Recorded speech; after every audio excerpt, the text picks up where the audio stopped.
2020 on ID. A family neighborhood and a second grader walking home from school disappears. The hunt continues for a little girl missing for almost 2 days. She is definitely endangered, and we do suspect foul play. As a mother pleads for her child, I love you, and I just want you to come home. the search uncovers a shocking truth. A neighborhood filled with known sex offenders. You're making my child walk in a jungle of monsters every single day. And families wondering, are there more predators lurking? Every person I see, I'm in my mind, I wonder. What happened to Summer Thompson? I want to know what this monster did. A mother torn by grief. A community determined to help. We both looked at each other, and it was like we had to do something. And a killer with no place to hide. Watch out, we're coming. We're gonna get you. Welcome to 2020 on ID. I'm John Quinones. It is said that there's no greater bond than the one between a parent and a child. So when 7-year-old Summer Thompson didn't come home from school one day, her mother Dina began a desperate search. But as Chris Cuomo first reported in 2010, finding Summer would only be the beginning. Dina would soon learn that things in her tight-knit community were not as they seemed. It seemed like a page right out of the 1950s. Orange Park, Florida was a Norman Rockwell town where kids played on manicured lawns and lined up for the ice cream truck year-round, where neighbors chatted in each other's front yards and kept a watchful eye out for trouble. This was little 7-year-old Summer Thompson's playground.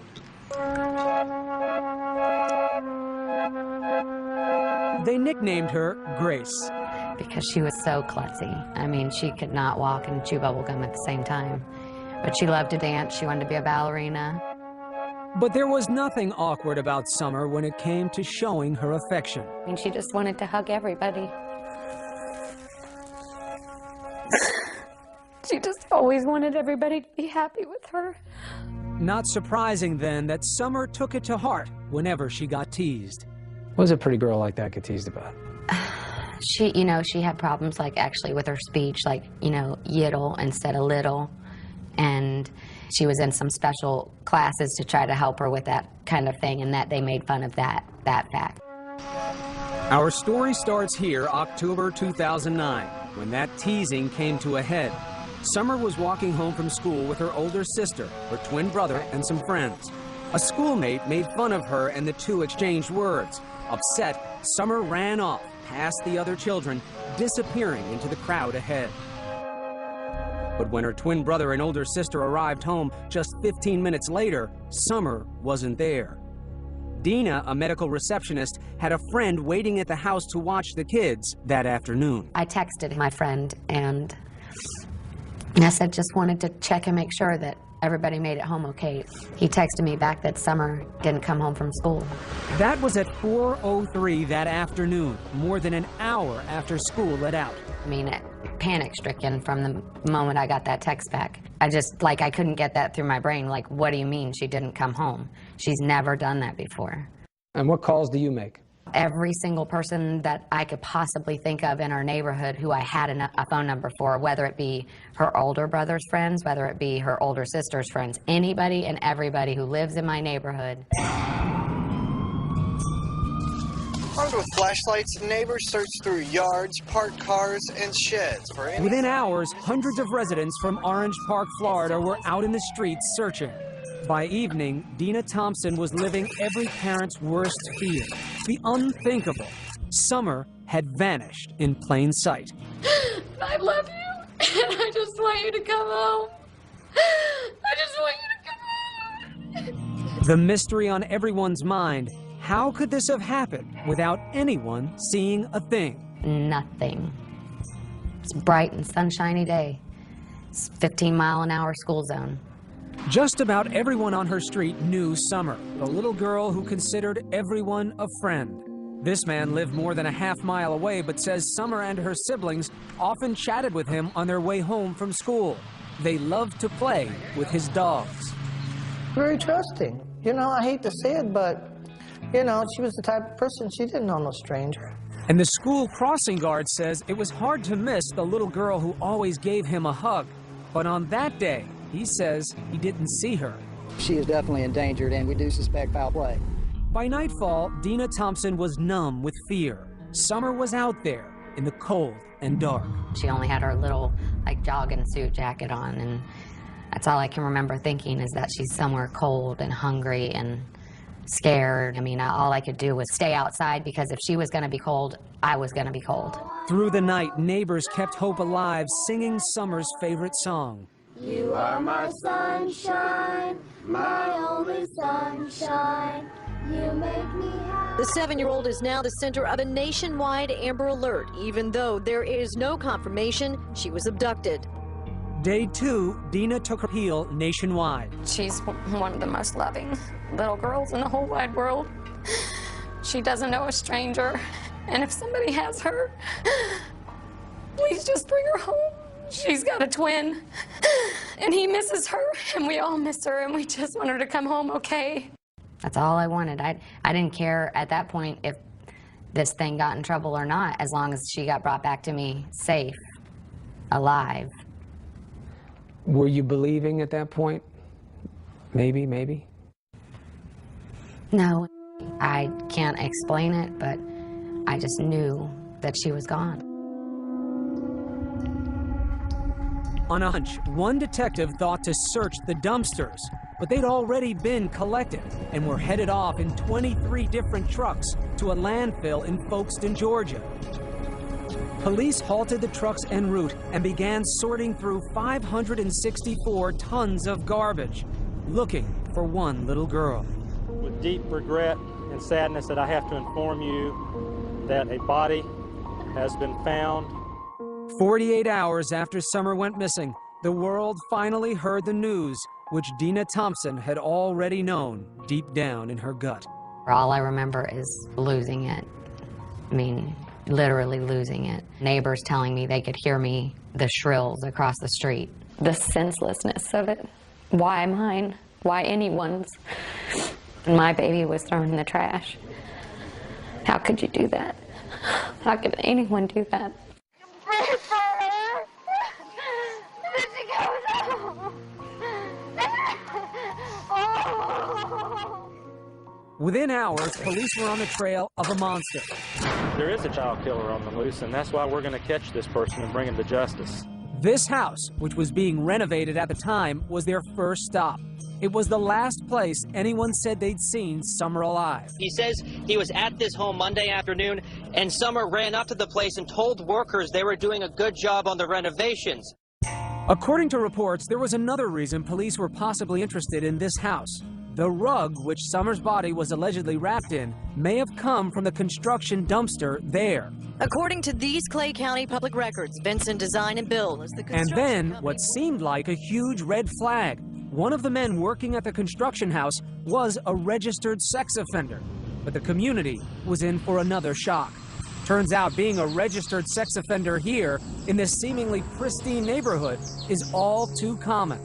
162 registered predators and sex offenders were located within a 5-mile radius of Summer's home. When we come back, a neighborhood on edge. It's scary to think how many people are actually doing that in our community right now. Every person I see, I'm in my mind, I wonder. And no one is above suspicion. People want to speculate and think bad things about me. When we return.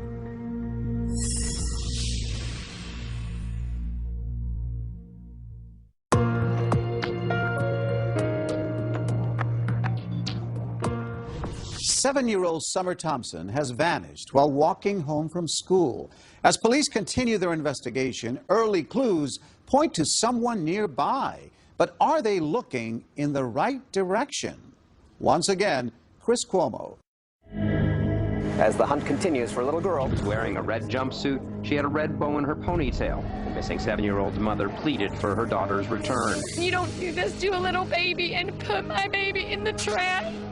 After Summer Thompson disappeared, the residents of Orange Park, Florida were stunned to learn that their children had been walking through a virtual minefield of registered sex offenders each day. 162, living in just a 5-mile radius of Summer's home. It's scary to think how many people are actually doing that in our community right now. And I'm talking not in dozens, I'm talking hundreds of cases that we got out there. It's a very scary thing. Had you any idea? No.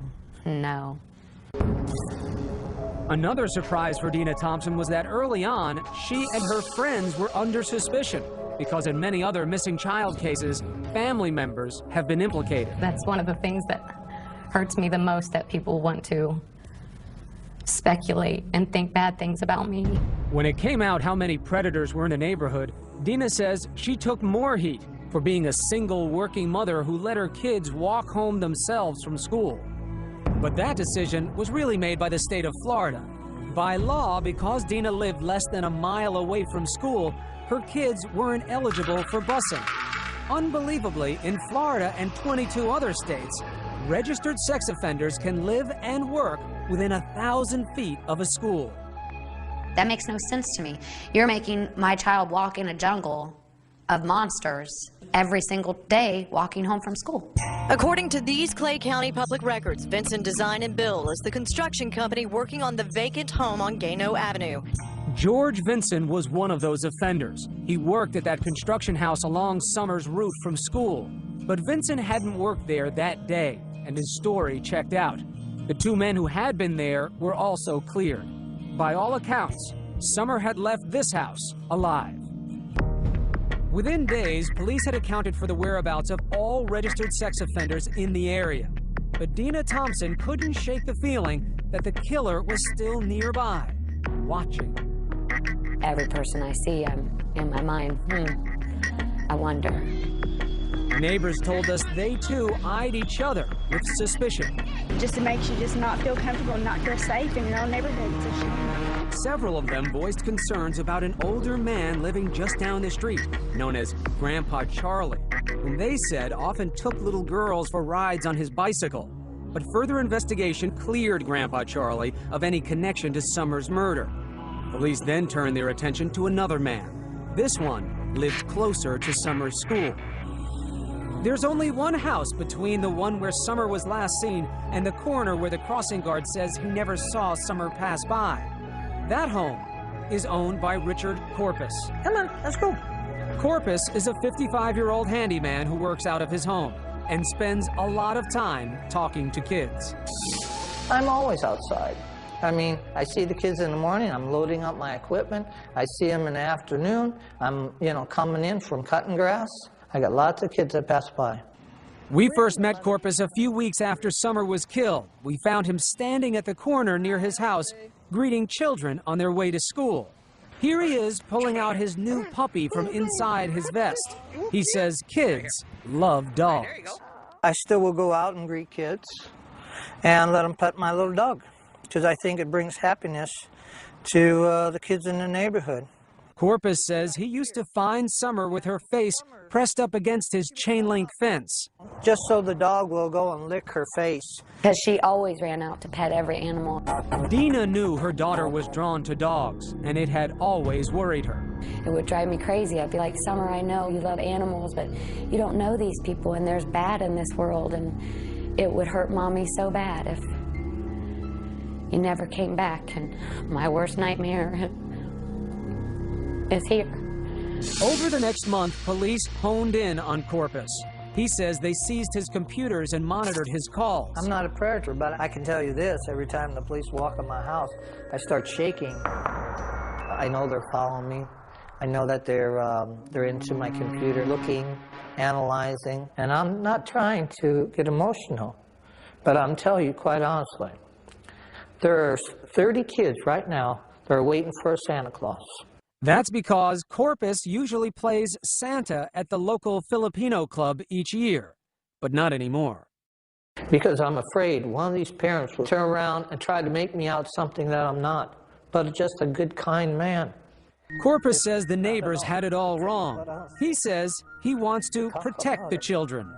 I really watch these kids. It's like when they come home from school, when they're going to school, like especially at the end of school.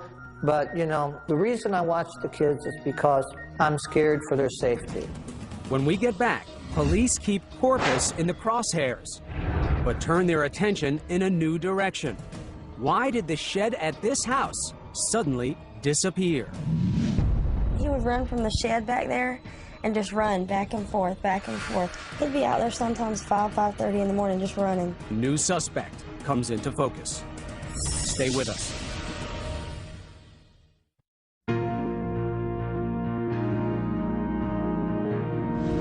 Since Summer Thompson's murder, police have focused on one possible suspect, but they're about to find another. Meanwhile, Dina reflects on her last moments with Summer. Once again, Chris Cuomo. This is Good Morning Jacksonville. Good morning out there, October 19th. This is Good Morning Jacksonville. Thanks for joining us. Nearly every detail of the morning her daughter disappeared is still vivid in Dina Thompson's mind. And what she remembers most is how Summer didn't want to go to school that day. She had Monday-itis a lot, you know. Monday-itis? Yeah. She didn't, necessarily want to go to school on Monday. Dina spent more time than usual getting Summer ready that morning. And she asked me to put her hair up, and I put her hair up in a red, rubber band. But there's one detail Dina can't remember, and it haunts her to this day. I'd like to say that I told her I loved her. I'm pretty sure I did, and that I hugged her, but for some reason, I can't remember that part of it. But every one of those little acts that you did that morning is an I love you, isn't it? But not knowing if you actually said it. Cut a couple lawns and... But for police, it was what Richard Corpus was doing that day that concerned them over the next several months. Some found Corpus's alibi suspicious. He claimed he'd mowed the Lions Club lawn that morning, but that wasn't his usual day. He claims he got back home just as the children were getting out of school and unloaded most of his equipment into his garage, even though he was supposedly heading back out to mow another lawn.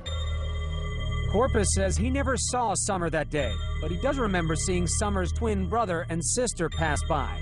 He says he was too busy to chat. And the little boy, I do believe was the twin, asked me, oh, can I have a ride on your trailer? No. Stay with the group, okay? I have to go. Corpus explains being in such a hurry by saying he went into his house to do paperwork for about an hour, then headed to the country to mow his friend's grass. Police would later search his truck for blood and fingerprints. But police were putting so much manpower into Corpus, they were missing something right under their noses. Investigators had spent most of their time on this house, Corpus's house, because the crossing guard at this intersection said he didn't see Summer. But what if he missed her? If Summer had moved just a little bit farther down this street, Gano Ave, just 2 houses down, there is a home that holds many secrets. Turns out police already had a sex crime investigation pending on a 24-year-old man named Jared Harrell, who lived in this house. But police didn't know that because he'd given them a fake address. It took this couple to put the pieces together. Hair stood up on the back of our necks. We both looked at each other, and it was like we had to do something. Rod Buchanan is a local landscaper. His wife, Lisa, is a nurse. 2 days after Summer's body was found, they were driving down Gano Ave. This is the house here. The vehicle was pulled right there in the driveway. When they spotted Jared Harrell's car at this place, just 3 houses down from the last place Summer was seen alive. Just a gut instinct, just get that sick, icky feeling. We got goosebumps. 2 months earlier, the Buchanans say their children had discovered Harrell's chilling secret. It started when they say they found he'd been stealing things from them while living at their apartment and asked him to move out. They say Harrell left immediately, but he left behind his computer. That would be a mistake. They decided to search the computer at that point, and that's when they found, it was right there on the desktop. There was no effort made whatsoever to hide the material. They told their parents they found child pornography on Harrell's computer, a lot of it. Our daughter and her fiance both are just extremely distraught over what they saw on his computer. Hardcore stuff. Yes, sir. Stuff that our children shouldn't have seen. Should have never had to see. As soon as they made the alleged discovery, Rod took his wife and daughter to the police to turn over the computer. Flash forward 2 months to October. And then you hear of really profound tragedy. Summer disappears. Yeah. And did you know when you got that news about Summer where Harold was living, that he was on Gano Avenue at the time? You know, it's like surreal. You see this child went missing and your heart just goes out for that family and you don't think anything about you or your family at that point. And then we started thinking about it and we're like, wait a minute, Jared lives over there. Rod and Lisa say they drive by Harold's mother's house on Gano Avenue and discover his car parked outside. We both looked at each other and just go, oh, wow. At the time, police were still combing the area for clues to Summer's killer. Rod and Lisa say they drove to the command center and spoke to the lead detective. We informed him that our children had turned in a computer that contained a lot of child pornography and that Mr. Harold was being investigated by the sex crimes unit. So was the detective able to tell you whether or not they had put this together before you gave him information? No, they had not. He was being investigated on child porn only. And not only did the police not know what you knew, but they had been misled by Harold. Correct. And couldn't place him in the vicinity of Summer even if they'd wanted to. Correct. Correct. Public records show Harold's family had moved out weeks earlier, but neighbors say Harold was still coming and going from the house on Gano Ave even after the family moved. Still, could police put Harold in the house the day Summer disappeared? The holidays arrived and Dina Thompson still had no face to put on the monster who killed her little girl and threw her in the trash. What is the hardest part in all of this emotionally for you to deal with? Just knowing that I'm never gonna get to see, you know, her look up at me and smile. I feel like I'm stagnant water. I'm in neutral. I can't move forward until I have some of these answers answered for me. I have to know for my own peace of mind what happened to her. You don't think knowing some things like that could destroy you? No, I think that what I have built up in my mind can't be any worse than what they're going to tell me. Just a few blocks away, detectives were still keeping surveillance on Richard Corpus and waiting for his DNA results from the lab. But in early January, police got some news. Richard Corpus's DNA was not a match. That moved Jared Harold to the top of the list, and investigators set out to get his DNA for testing. But in many ways, Harold seemed an unlikely suspect. It appeared he came from a civic-minded family, well regarded in the community. His stepfather, General Daly, had been highlighted on a local station for his volunteer work during emergencies. General Daly is part of the Duval County Amateur Radio Emergency Services. And Harold's mother, Annis Daly, was a marketing manager for a local chamber of commerce. Her business profile boasts a loving family.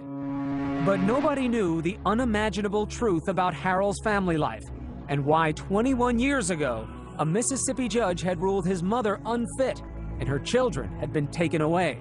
The incident made national tabloid headlines in 1989 because Harold's mother, then known as Annis Mizell, had fallen in love with her boss, Joe Newman, a self-styled inventor who claimed God had told him to marry Annis's 8-year-old daughter. He said, "You will accept the love of this young child, or I'll take your son to be with me." Newman talks about this in a 4-hour video he's produced about his life, a video that features his son and his wife of 15 years, whom he was still married to when he performed his own marriages to Harold's 8-year-old sister and Harold's mother, Annis, as well. I'm one hell of a man, and that's what girls have told me, who've been with me. Newman claimed God would tell him when to consummate his marriage with Harold's sister. Jared was only 3 years old. A judge put Harold and his sister in the hands of social service workers. 6 years later, Annis would get them back, but relatives say things were never stable very long. Records show Annis had at least 56 different addresses in almost as many cities while Harold was growing up. She'd been married 4 times, filed for bankruptcy 3 times, was evicted from at least 1 home, and was found guilty of grand theft after allegedly stealing thousands of dollars from her employer. Well, we didn't discuss what was going on with him and his mom and dad.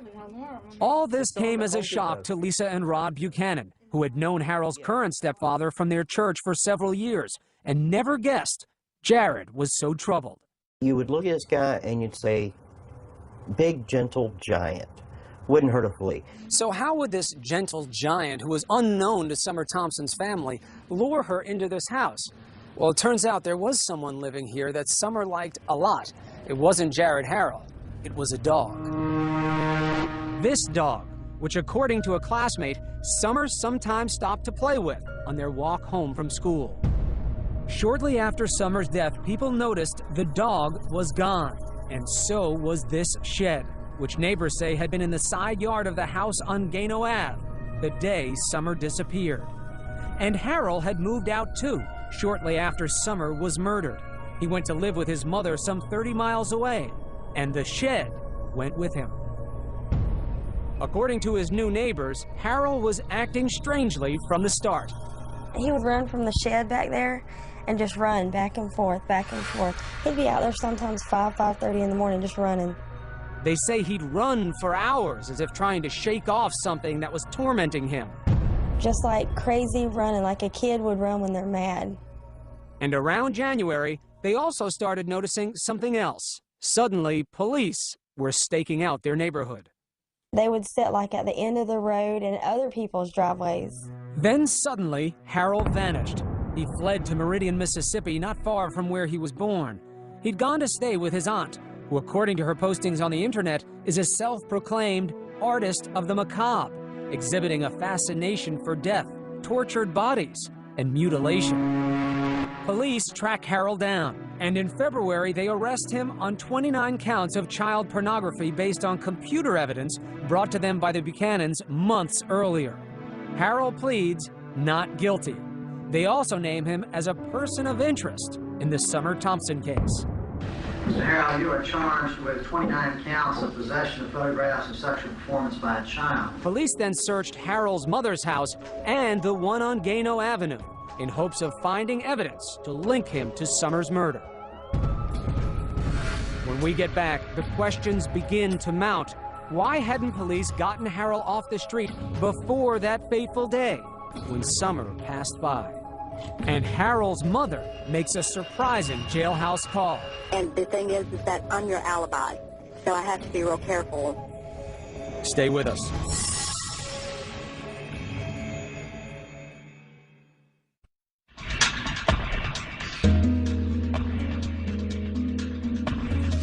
Jared Harrell is in jail on child pornography charges, and police have named him a person of interest in Summer Thompson's murder. But why had it taken so long to arrest him? And would authorities find enough to prove their case? Once again, Chris Cuomo.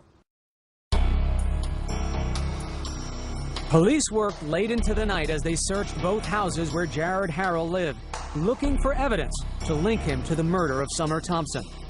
I never really noticed him. I never really suspected this guy.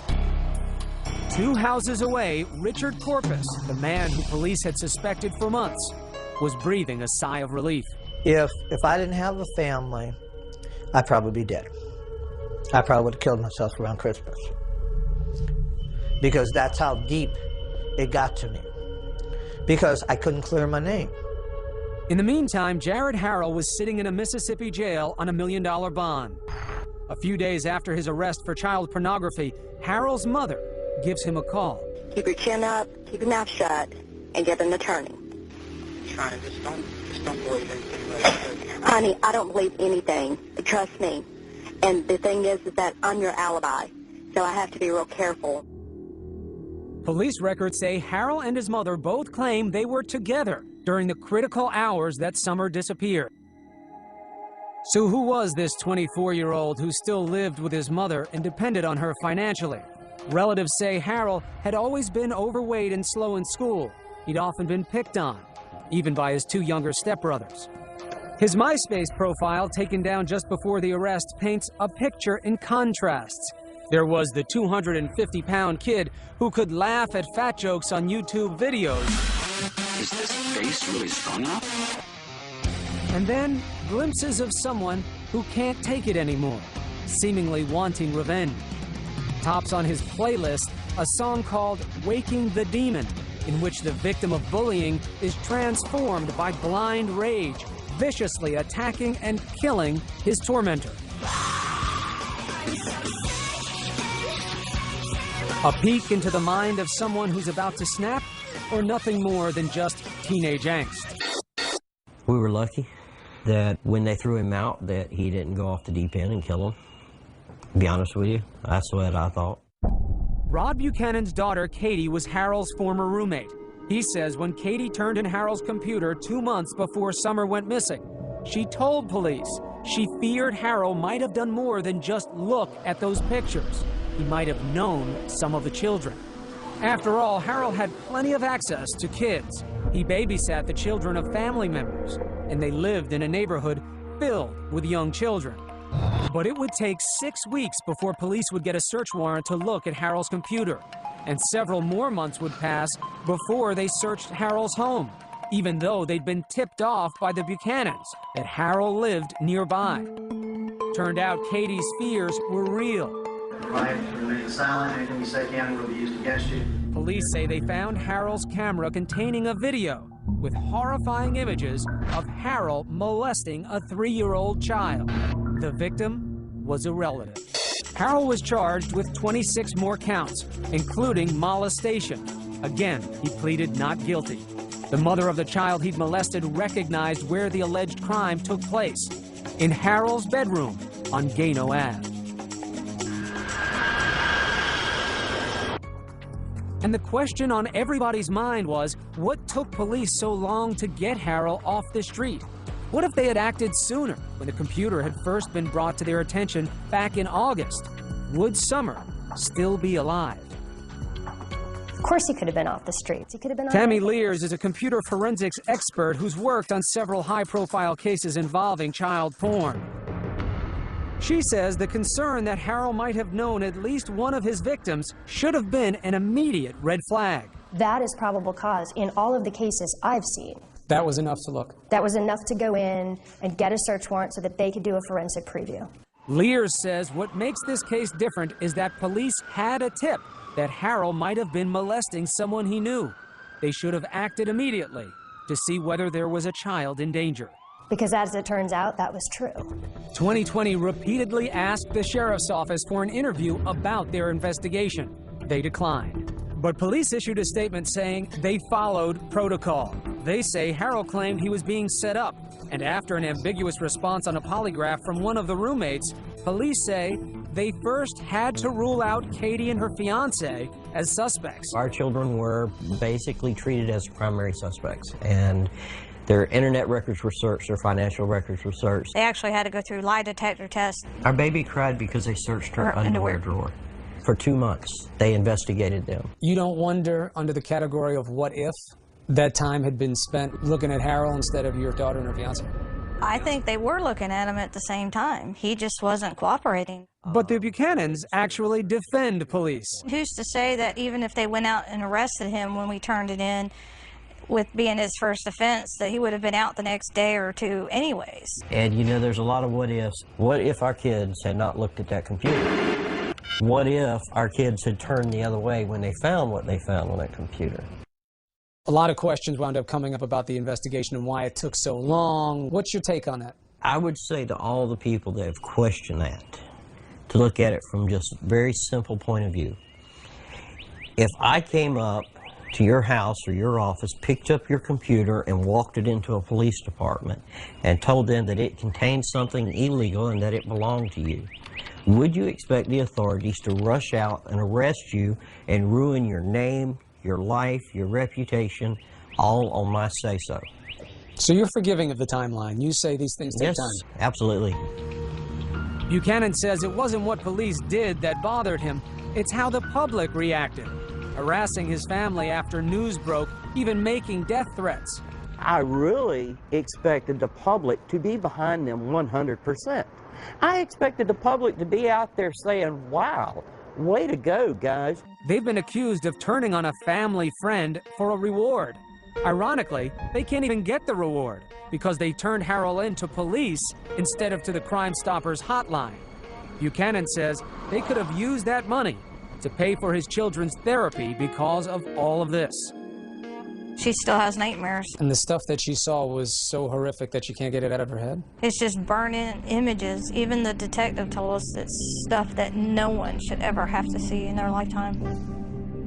When we get back, police finally say how Summer was killed, and the family is overcome.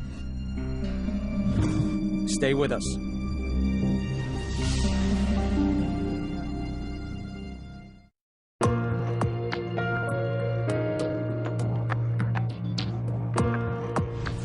Watch out, we're coming.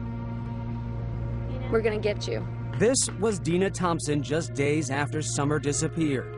And this was 5 months later, after news broke that Jared Harrell had been charged with the murder of her little girl. Jared, Harold, we got you, and you ain't getting away.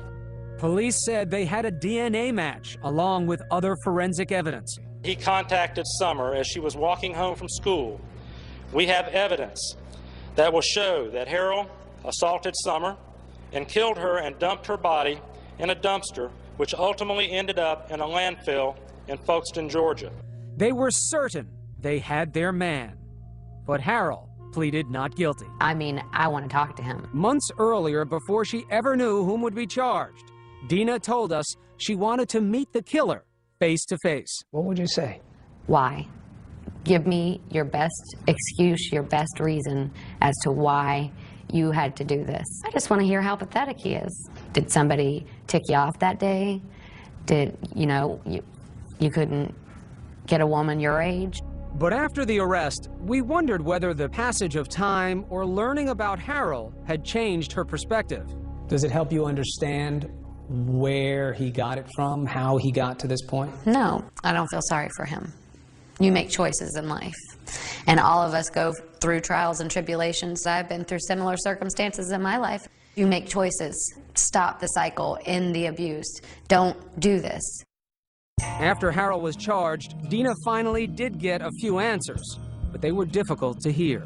Just hearing asphyxiation, that's enough to destroy you, to break you down. While Dina was talking, her sister was overcome and fainted. At the press conference, your own family couldn't take it, hearing it. You still have a desire for detail with something like this? I have to know. And I feel like I deserve to know the intimate details of what happened to her. She was my baby, she was my responsibility, and I want to know what this monster did. I was there when she came in, and I want to know if she had to suffer when she went out. And after all the shocking information this manhunt has unearthed about her neighborhood, Dina told supporters, I'm glad he's behind there, but there's many more lurking in the depths, and that's what we've got to try to figure out, how to get to them. Nobody's safe. What hurts the most is that as a parent, I feel like I failed. Do you blame yourself? Absolutely. Why? Because I'm her mother and I was supposed to protect her. I was supposed to keep her safe. And I failed at that. You failed. You failed by sending her off that morning, doing her hair and telling you that you loved her, and sending her with her brother and sister like you did every other day? I know that it doesn't make sense. It doesn't have to make sense though, right? Not to a mom. But at some point you have to let that go, right? I guess eventually, but I don't know when that'll be. Dina says right now she wants Harold to get the death penalty, but she finds little comfort in seeing justice served. You set yourself up to think That it's going to make it all better. you're going to be normal again. And I won't ever be normal again. My normal. Dina says she has a new normal, advocating for children. Yes. She wants laws changed, allowing Amber Alerts to be issued sooner, getting predators away from schools, and allowing all children to ride the school bus. God's given me a big mouth, and I plan on using it. To start, Dina kicked off the newly formed Summer Thompson Foundation at a benefit concert. I am officially reclaiming our children's innocence and their safety. These animals will not get us, we'll get them. Justice for Summer means justice for children. She says it was a moment of healing for the whole family, especially hearing this from Summer's older sister, Abby. Just know that Summer's never going to be gone. She's always going to be in your heart. And it was a moment of triumph, too, when Abby and her brother sang their tribute to Summer. You'll never know, dear, how much I love you. Seeing your family be strong, seeing them be happy and having joy in life, that's the power.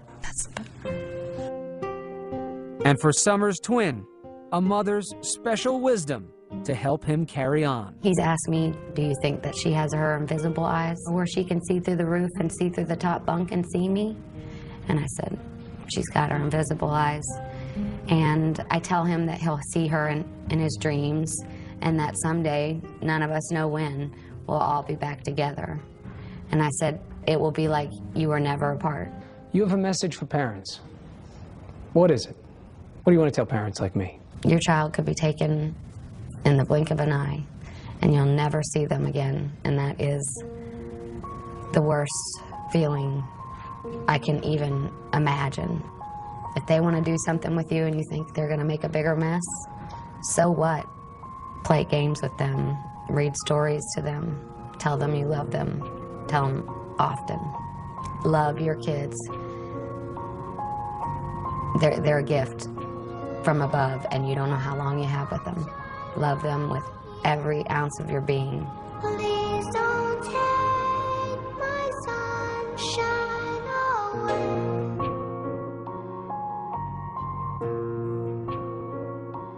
Jared Harrell later pled guilty to the murder of Summer Thompson. He was sentenced to life in prison.